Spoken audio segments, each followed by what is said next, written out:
C'est très très rare, mais c'est assez insolite pour pouvoir en parler aujourd'hui. Laurent Cuinet, gérant de la franchise Tridou Solutions Déchets. Tridou, c'est de la collecte et du traitement de déchets.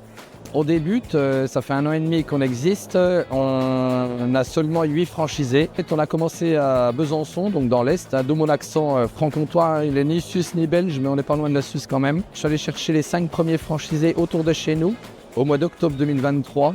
Et puis depuis octobre 2024, donc ça fait 5 mois, on est reparti en prospection. C'est un métier d'actualité et d'avenir, donc qui intéresse beaucoup de monde. Alors chez Tridou, on essaie de faire des déchets de la matière première. Donc dans notre centre de tri à Besançon, 86% des déchets sont recyclés en matière première et on a seulement 14% de déchets qu'on brûle.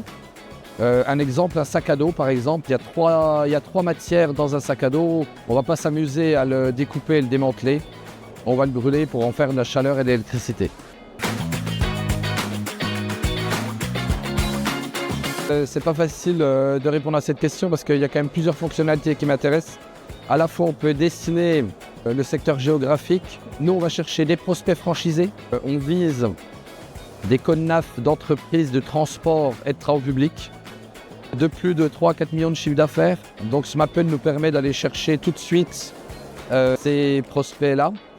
Et puis, en parallèle de ça, notre franchisé, on lui amène des prospects qualifiés. Chez nous, c'est toutes les entreprises entre 3 et 50 salariés.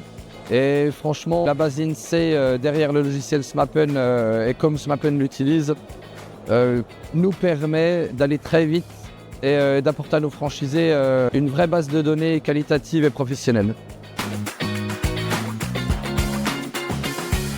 Je pense que c'est quand on fait un vide maison. C'est rare, mais j'ai un exemple très concret. Une dame qui est revenue dans un appartement en ville. Et du coup, qui a déménagé d'une maison à un appartement. Elle avait 3 enfants déjà âgés qui n'étaient plus à la maison.